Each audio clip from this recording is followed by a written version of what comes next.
ونعوذ بالله من شرور أنفسنا ومن سيئات أعمالنا من يهده الله فلا مضل له ومن يضلل فلا هادي له وأشهد أن لا إله إلا الله وحده لا شريك له وأشهد أن محمدا عبده ورسوله.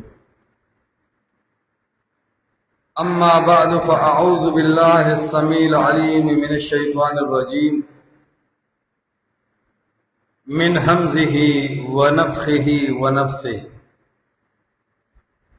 وإذ أصر النبي إلى بعض أزواجه حديثا فلما نبأها به قالت من أنبأك هذا من أنبأك هذا قال نبأني العليم الخبير. وقال النبي صلى الله عليه وسلم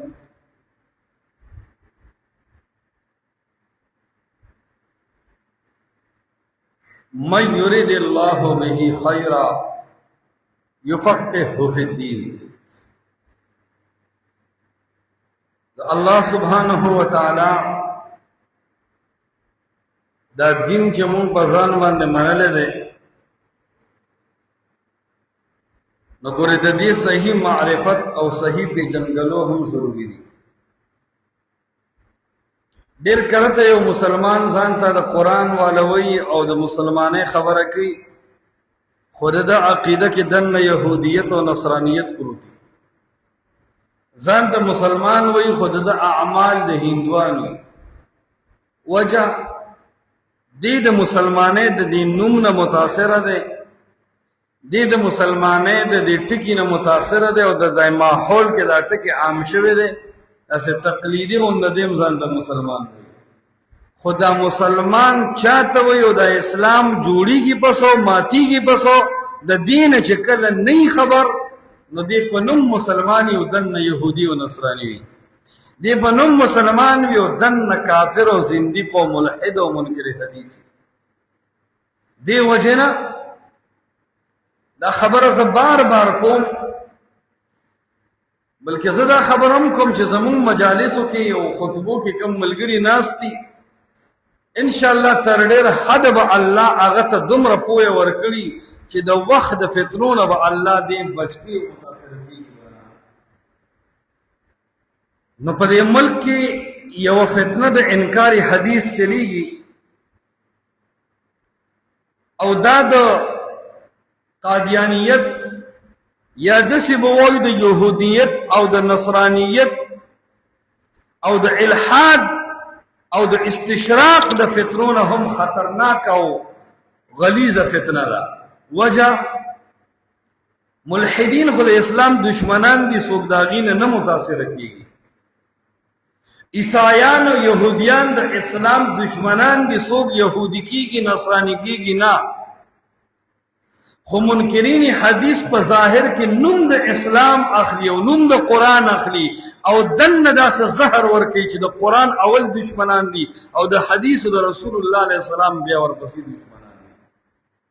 نو چې یو مسلمان ته وې چې قران لراشه او زما आवाज د قران دی، نو دې ټکی نه مسلمان متاثر کیږي چې قران خو واقعي قران دی. نو دا مهنت شوی دی په دې علاقو کې. تاسو وګورئ د دین دشمنان په قران فورا ډاکه نه کوي او په حدیث باندې فورا ډاکه کوي او گزار پې کوي. دا څه وجه ده؟ غني وجې دي، خو منکرین حدیث ډیر دي د مذهب په نوم او منکرین قرآن نشتا. علم کی دا قرآن موحده او دا حدیث دا رسول اللہ علیہ السلام موحده. وانزل اللہ علیک الكتاب والحکمت. اللہ سبحانہ وتعالی دا اسمان نا کتاب نازل کرے دے ورسره حکمت یعنی شرح دا کتاب نازل کرے دا. نو دا یو نا انکار گویا کہ دا دوارو نا انکار دے و دا ہر یو نا انکار کفر دے. خود حدیث په انکار باندې عوام نه رانیږي. که یو سړی ووایي چې دا پلان کې د حدیثو منکر دی، عوام وایي صحیح به دا به هم یو ډلې مسلمانانو کې خو بلا فرقې دي. او که په یو معاشره کې ووایي چې دا سړی د قرآن منکر دی، نو که چا سره څښاته ماچه دم بوټ پرې راکاږي او په سر یې ولي، که چا سره لوړ د سر وله ماتوي، که د چا د سپېړې وس رسي، که د چا د لتې وس رسي، که د چا د سوپ وس رسي، که د چا د ډس وس رسي، که د چا د FIR وس رسي، هر څه ته عوام تیار دي. وایي دا د قرآن منکر دی، زمونږ د دین منکر دی، وي وجنه به یې وي سړی کافر دی. دا ولې منکر حدیث څوک نه وجني، په منکر حدیث FIR نه کوي.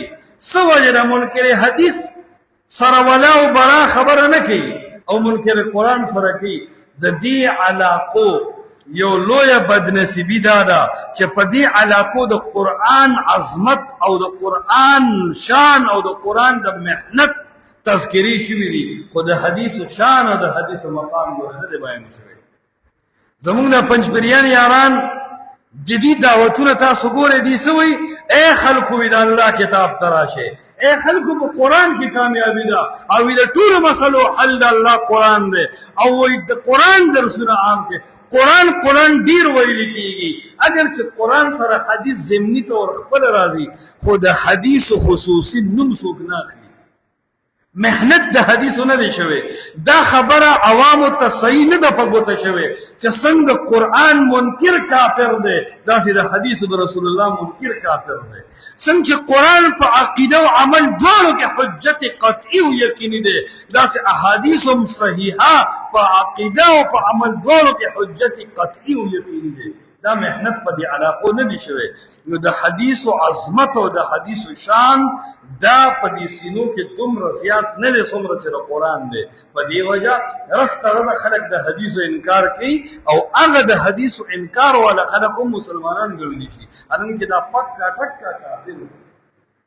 نو دا یو خبره بنیادي ده چې زمونږ په مجلس کې ناس ملګري به په دې خبره پوهیږي چې د الله خبره په قرآن کې راغله او د الله خبره د حدیث په ذریعه صحیح ثابت شوي کې راغله. مسلمان او مؤمن اهل الحدیث او سلفي ته په دې کې هیڅ فرق نه. من یطع الرسول فقد اطاع الله، چا چې د پیغمبر تابعداري وکړه دا سیده لکه د الله تابعداري وکړه. دا الله په خپل قرآن کې فرمایلي دي. دا دلیل دی چې حدیث په قطعیت کې په شان د قرآن دی او څنګه چې قرآن په عقیده او عمل دواړو کې حجت دی، داسې احادیث د رسول الله علیه السلام په عقیده او په عمل دواړو کې حجت دی. ګوره دا یاد ساته د پنجپریانو به د حدیث مبارک خپل یو نظریه الله دې اصلاح وکړي.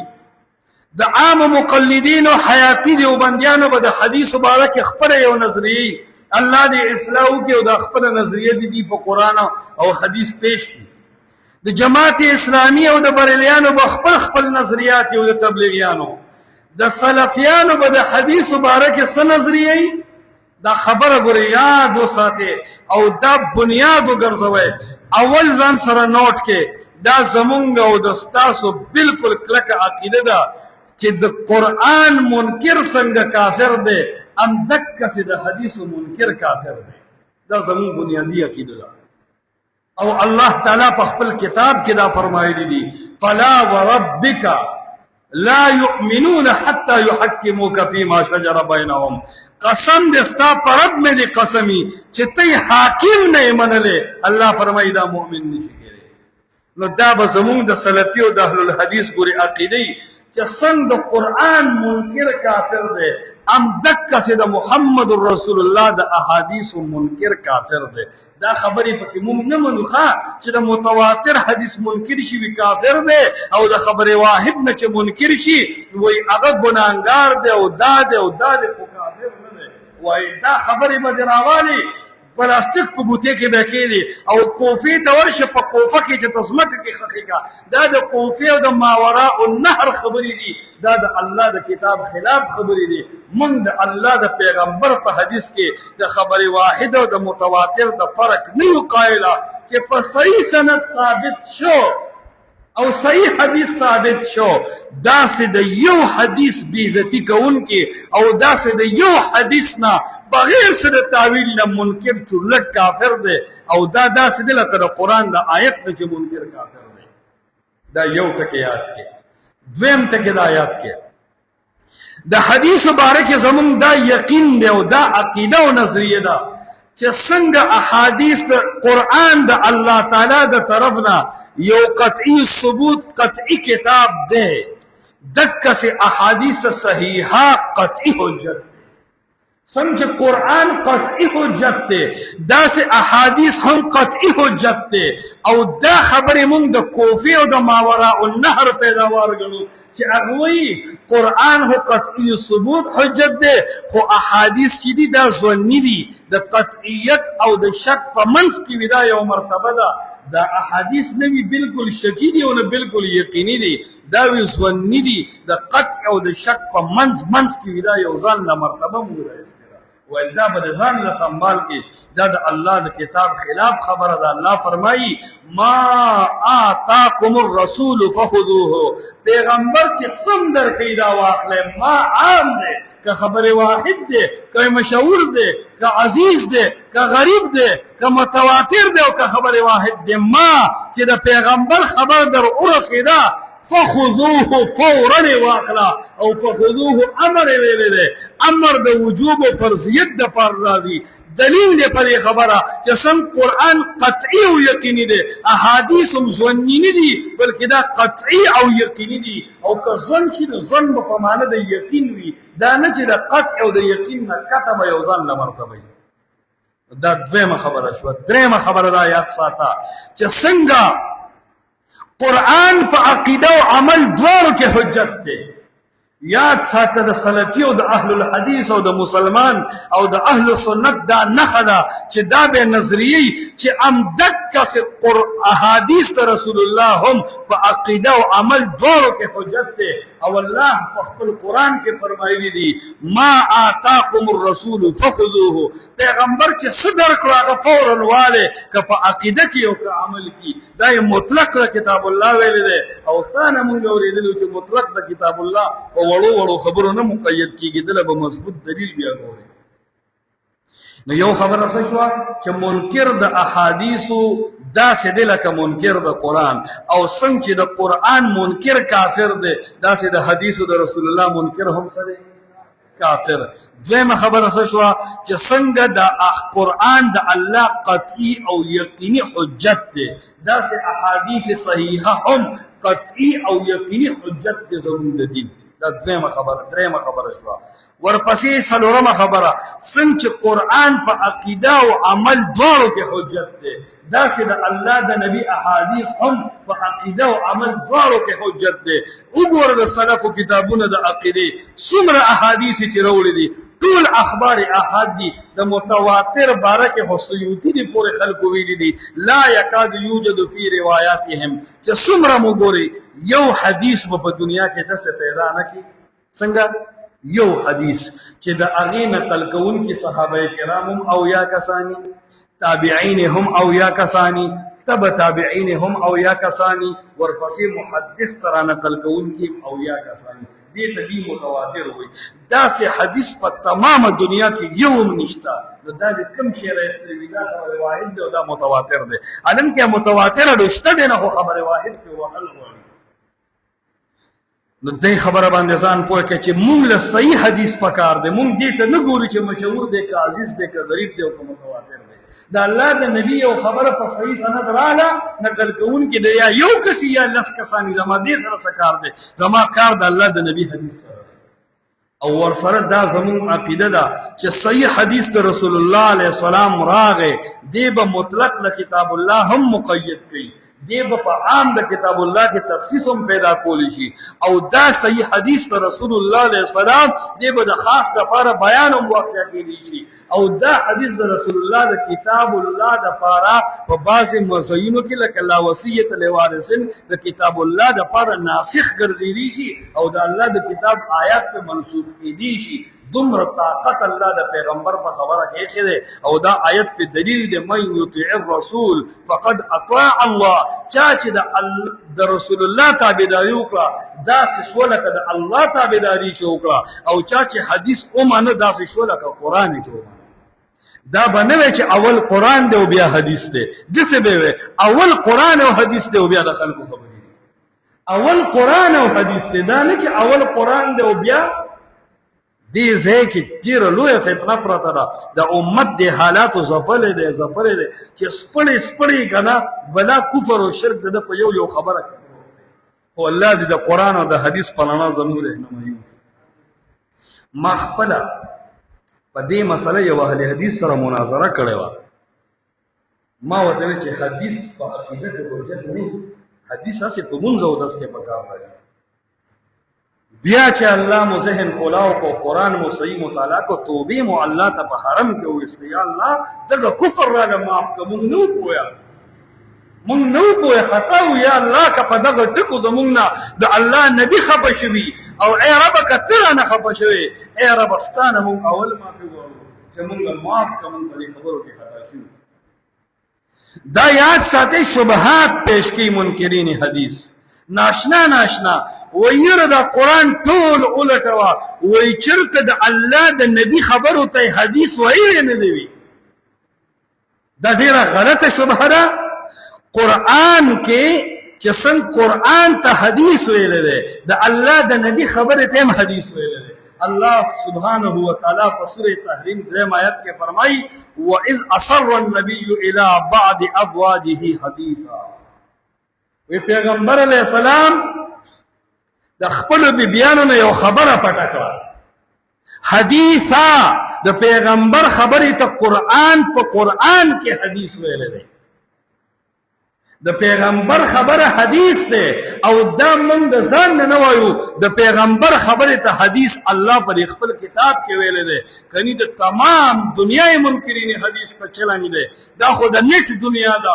خپه سلسی نه زمونږ د आवाज ووره، بیا خه مطالعه وکړه، بیا نیټ ته راشه او وکړه دې خبره جواب چې په سورۃ التحریم کې د دې آیت نه څه مراد دی چې وَإِذْ أَسَرَّ النَّبِيُّ إِلَى بَعْضِ أَزْوَاجِهِ حَدِيثًا. پیغمبر علیہ السلام بعضی بیبیانو نه یو خبره پټه کړه. دا خبرې نه څه مراد دی؟ دلته د دې حدیث نه څه مراد دی؟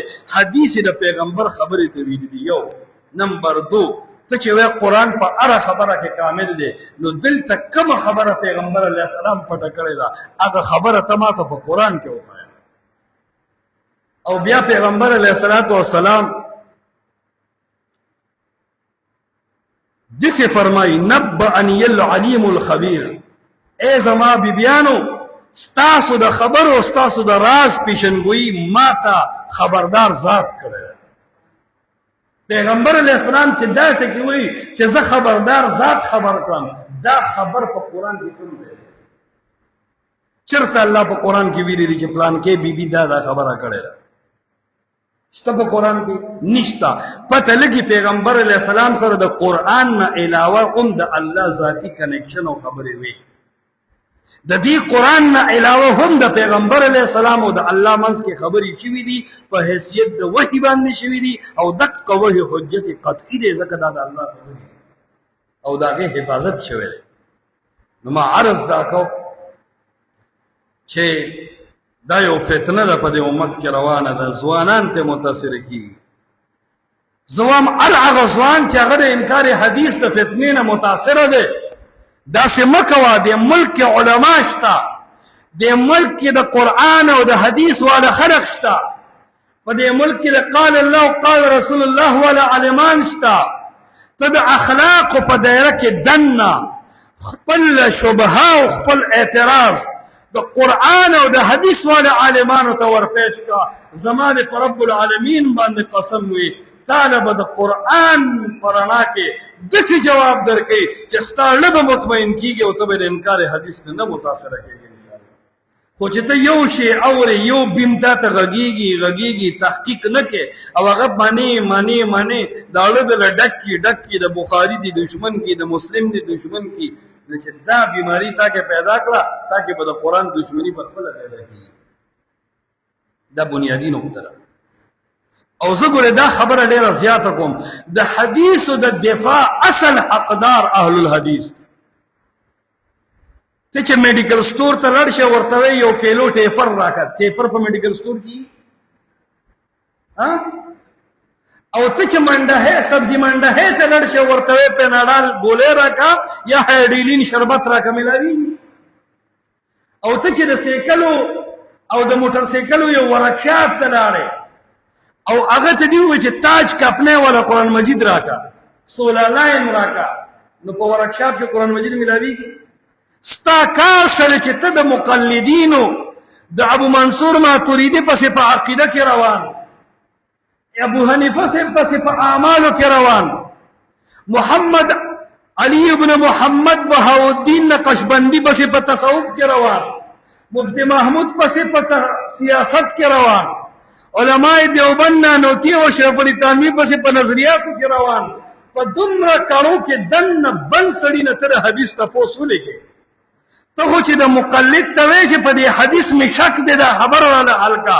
د مقلد نه د حدیث تپوس کول داسې دي لکه په سبزي منډهۍ کې د هایډریلین شربت تپوس چې کوي. د مقلد نه د حدیث تپوس کول داسې دي لکه په میډیکل سٹور کې چې ته کدو ټیپر ګورې. د مقلد نه او د تنظیمونو د ډلو والا نه د شخصیات پسې روان سړي نه په حدیث باندې اطمینان حاصلول داسې دي لکه په ورکشاپ کې چې ته 15 لاین او 16 لاین قرآن مجید ګورې. نه ملاویږي، نه تا ته په حدیثو شبهه راغلې ده. ته د حدیث نه بدځونه شوي، د حدیث خپل سپیشلستان دي چې هغې ته حراف الحدیث وایي، هغه د الله د دین نګهبانان دي، هغې ته اهل الحدیث وایي، هغې ته سلفیان وایي، هغې ته وهابیان وایي، هغې ته ستا د غوسې د مړه کولو دپاره غیر مقلدین او وکټوریان وایي. ته لاړ شې هغې به تا ته وایي چې رسول الله دا فرمایي. همداسې خبره الله په خپل قرآن کې هم کړې ده. قرآن او حدیث کې تعارض نشته، تعارض زما او ستا په عقل کې دی. نو ما عرض دا کو چې اهل الحدیث دا د آسماني وحي ښکلي وارثان دي. دی به تا ته د قرآن او د حدیث په رڼا کې د یو خبرې تعارض د پکې او تا له به ذهن خرابوي. او ما خپله یو مناظره په خبر واحد باندې کړې وه د یو پنجپیري عالم سره، او په هغه مناظره کې ما دا خبره کړې وه چې دا خبر واحد او متواتر تقسیم که احناف یاران کوي، دا تقسیم نه الله کړی دی، نه دا تقسیم محمد رسول الله علیه السلام کړی دی، نه په قرآن کې د دې لپاره څه بنیاد شته، نو په حدیثو د رسول الله کې داسې څه خبره شته چې یو طبقه کې اویا کسانی تبع تابعین به اویایي، ورپسې محدثین به اویایي، دا اویا کسان متراجمه کیږي، متواتر حدیث براړي، اله به په عقیده کې معنی او اله به ته قطعي وي، کني دینه بغیر به ځونی وي په عقل باندې وتللی شي. مې دا خبرې الله او رسول الله نه دی کړې. په دې خبرو باندې زموږ مناظره 9 غنټو چلی دا. و دیرش کسان د الله په فضل په هغه مناظره کې الله دې حدیث کړ. و دیرش کسان هغه خلک چې د الله د نبی احادیث په عقیده کې مردود ګڼل، په عمل کې غیر یقیني ګڼل، او ویل به چې دا مطلق د کتاب الله نشي مقید کوله، دا عام د کتاب الله کې تخصیص نشي راوستي.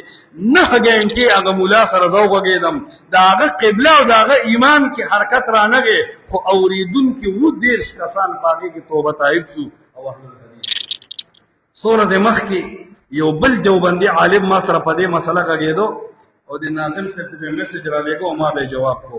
من سره میسجونه پراته دي، هغه توبه وباسره، وای نن نه بعد بس د الله د نبی د احادیث خدمت کوم، او وای زه په دې پوه شوم چې الله په خپل قرآن کې قرآن او حدیث یو شی ګڼلی دی، او داسې فرمایلی دي من یطیع الرسول فقد اطاع الله.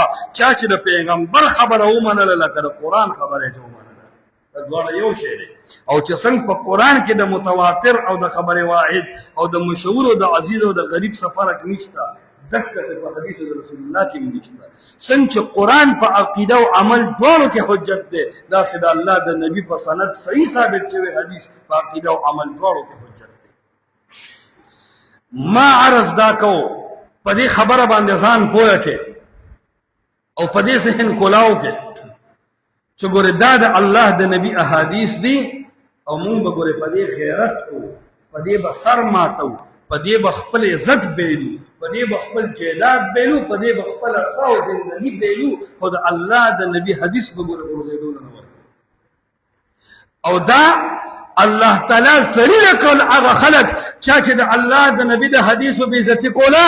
څو ورځې مخکې تاسو وکتل د پېښور په سرزمین باندې د شیخ عبدالله سلفي صاحب په مدرسه کې زمونږ د شیخ فهیم الله حفظه الله په نگرانۍ کې شیخ ریاض الله صاحب، شیخ ابو عافیه صاحب او علماء کرامو د منکرین حدیثو سره باس وکړو او الله داسې وشرمول چې زما د په الله په ذات قسمي قادیانی او قبر ته پروت بریلی به داسې لا جواب نه لکه د غلام محمد پرویز او د منیر شاکر بچیان او شاګردان چې الله لا جواب کړل.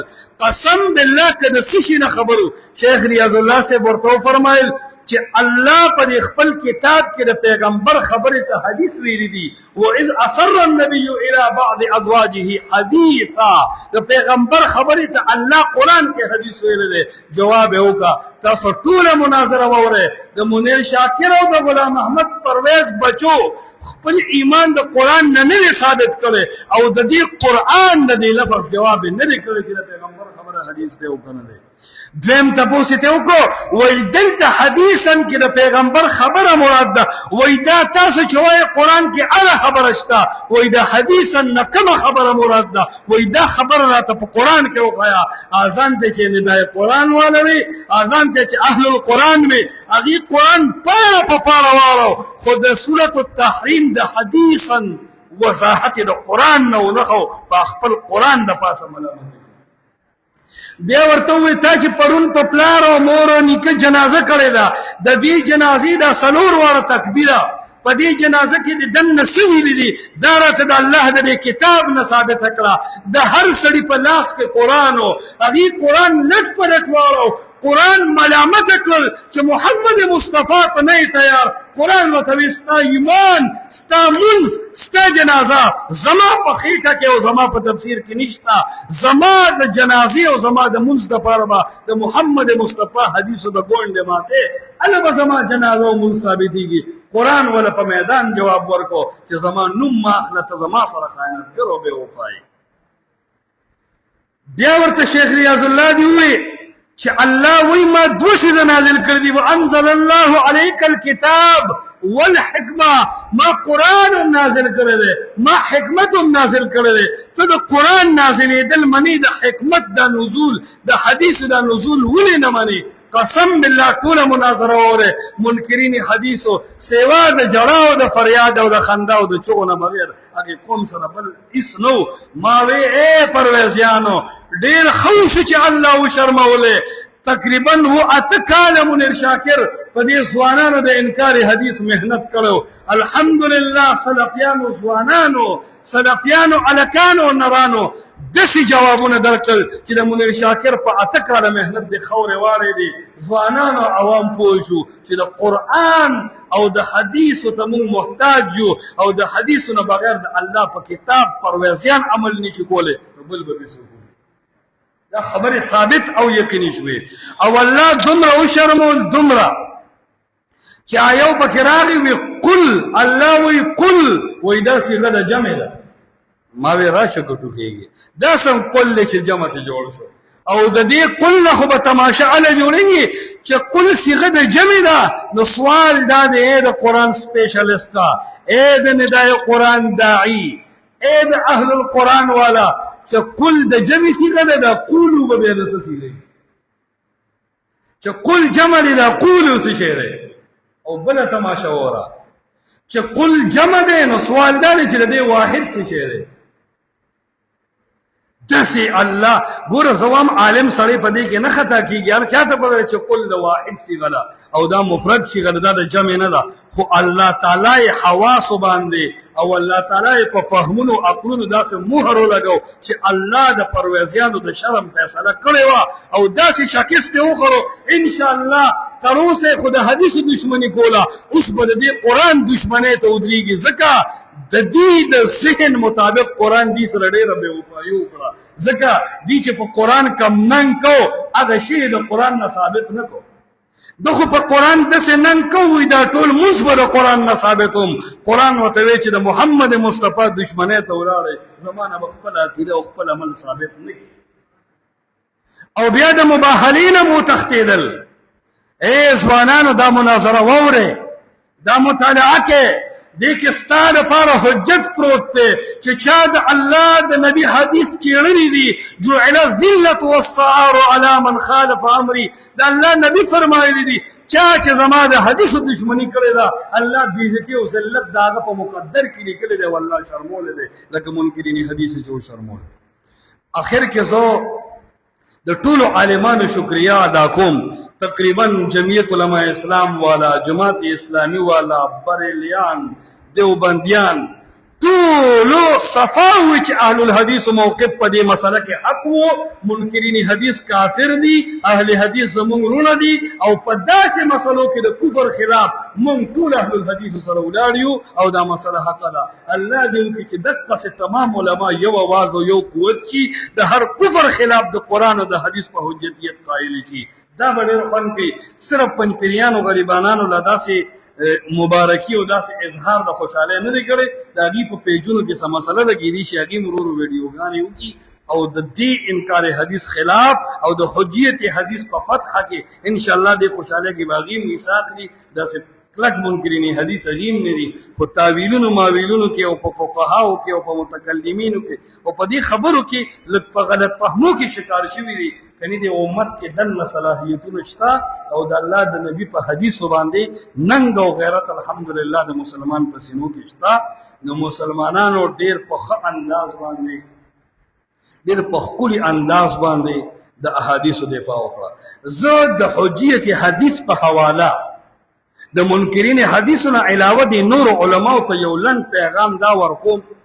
چې اے علماو د منکرین حدیث وی قرآن کامل دی او بخاری او مسلم ته حاجت نشتا د قرآن دی آیاتونو ملامت کړل وی شرمول منکرین حدیث سره په دې خپل خبره اس دلیل نو چې قرآن بغیر د احادیثو کامل دی په دې ټکي منکرین حدیث سره دلیل نو د دې عالمانو نه تاسو کوم اے عالمانو صاحبانو تاسو چې وایي د احادیث د رسول الله علیه السلام قطعی ندی دا ځواني دي د شک او د یقین منځ کې دي څنګه منکر حدیث سره په خپل داوا باندې دلیل نو آیا تاسو سره په خپل داوا دلیل شته لږ سوچ په وکړئ خو مونږ ته مو وایي کني نو ګورستان هم لار خطا د خپلان پوهه نه دارنګي ته چې داوی اخبار احاد چیر څومره مضبوط شي دا په عمل کې په مونږ او داس کې چلیږي خو عقیده کې نه چلیږي نو څنګه منکر حدیث لا جواب او آیا تاسو سره په دې خبره څه دلیل شته چې خبره واحد په عقیده کې حجت نه دی مطلق د کتاب الله نشي مقید کولی عام د کتاب الله کې تخصیص نشي راوسته د ابو هريره او د انس بن مالک په جبه چې د رسول الله خبره نه کړي شي دا پرید او د دین خدای چې په خپل عقل پس راځه او په قیاس باندې عمل وکړه څنګه اغه لا جواب دي داسې خو نه چې داسې تم لا جواب وي که هغه په بی دلیل لګیا دی او منکر حدیث دی نو تاسو سره هم په دې خبرو دلیل نشته چې ته یو خبره واحد دی بل متواتر دی په دنیا کې خو ته یو حدیث داسې نشي خولی چې هغه کې او یا صحابه کرامي او یا تابعین او یا تبع تابعین او یا ورپسې خلک او دي خلکو او یا محدثین ولا شی ورګړي داسې متواتر حدیث خو په دنیا کې صرف یو هم نشته نو ولید انکار حدیث په ځنې مانوي لارو تر روانه راشه او منکرین حدیث ما مضبوطه وا صفا وای چې قران ویلی لمن یطع الرسول فقد اطاع الله د پیغمبر تابعداري داسې د لکه د قران تابعداري نو څنګه چې قران حجت قطعی او یقیني دي داسې حدیثونه قطعی حجت یقیني دي څنګه چې قران عقیده او عمل دواړو کې حجت دي داسې احادیث د محمد رسول الله په عقیده او عمل دواړو کې حجت دي نو په دې خبرو تاسو پوه شئ چې زمون دین قران هم دی او زمون دین حدیث د رسول الله په دې خبره تاسو اطمینان شو او دا خبره د قران او د حدیث ټولو نه مون ثابت کړی کړه چې د دینه بعد د مسلمانانو ذهن کې د شبهه راشي نو قابل عالمانو ته په ادب او احترام کې خپل شبهات پیش کوي د فتنو دور دی د الله په دین ګورزان نه غرض نه کې قسم دې دا ارضي ژوند دی یو نه ختمېدونکی ژوند را روان دی چا چې دلته دین سره ډوب بوب کړي دي یا یې ویلي دي چې کېږي به مولا پوه شه او دین یې پوه شه زما د په رب العالمین قسم د میدان محشر سختې مونږ یادې کړې او خطبې په هغه مسله کې شروع دي ته په الله تعالی باندې یقین وکړه ډېر به وجاړو ډېر به ودرېږو خو ټایم به رانه تېري دا د دنیا ژوند به په دې کې تېرو چې شپه ورځ به حدیث مطالعه کوو قرآن به مطالعه کوو د الله په دین باندې به عمل کوو کوم ځای چې عمل نشو کولی الله ته به جاړو چې یا الله دې ځای کې بېوسه یم ما معاف کړه خو په عقل باندې به احادیث د رسول الله نه رد کوو که په حدیث کې راغلل چې دا انور د دې غاړې راخېږي د مغرب نه او په دې مشرق غورځېږي او مونږ په سترګو ګورو چې د دې طرف نه راخېږي او په دې غورځېږي مونږ به دا عقل چوټي کوو د حدیث به منو چې داسې کلک یقین دی چې په حدیث کې راغلل چې اسمان لاندې دی او ځمکه باندې ده تا دا خبره ونه منله ته د عقل پرست د نیچري طبقې بچې ته د رسول الله علیه السلام امتي لا نه سم چې قرآن کې د عقل خلاف قرآن کې دا ویلي دي وی عن الیمین و عن الشمال قعید په دې ځای او په دې ځای ملایک ناست دي او کشار کوي لیکلي خېږي او رجسټر یې ډکېږي دا شی مونږ چې ته لیدلی دی په دې ځای مونږ د سیمټو بوجې ږدو که نه ږدو مونږ د ملایکو تکلیف لیدلی دی هسې ساینس دا خبره مني چې په دې ځای ملایک دي هسې زما او ستا عقل د وحي نه علاوه دا خبره مني چې په دې ځای ملایک دي خو فورا ټول مسلمانان ولې مني الله په خپل قرآن کې دقسې چې د الله نبي په حدیث کې وایي چې اسمان لاندې دی او ځمکه پاسه ده مونږ به عقل منو که حدیث رسول الله بس دا بنیادي خبره ده تاسو په الله یقین کې دا خبره ته راجمع کوو دا بار ته مولانو ته وکړه دا غټ غټ عالمان چې شیخ الحدیثان ورته وایي دا بخاري چې شپېته کاله پړاوی دا چشمو ورته کته کړي او بل شي سي د چشمو نه پسه بل شیشه هغه شی په ګرځي دومره نظر کمزوري شوی دی دومره عمر حدیث ویل دی دک بابا ته چې وایي چې بابا دا بخاري په عقیده او عمل دواړو کې حجت دی نه دا صرف په مونږ او داس کې حجت دی شیخ الحدیث دا حال دی تاسو وایي کنه دا عامي خبرې دي والله د حدیث حجتیت د قرآن په رڼا کې چې قرآن څنګه حدیث ته حجت ویل دی بې د اهل الحدیث نه دا ټول خلک په دې مسله کې بدعتیان دي او د عقیدې بدعتیان دي او ګمراه دي په دې مسله کې امت دا مسله زده کې او په دې باندې عمل وکړي او دا یار دوسته خپلو ښځو بچو ته ورسوي الله تعالی دې وکړي چې موږ د فتنو نه بچ شو په قرآن او په حدیث باندې صحیح مستقیم روان شو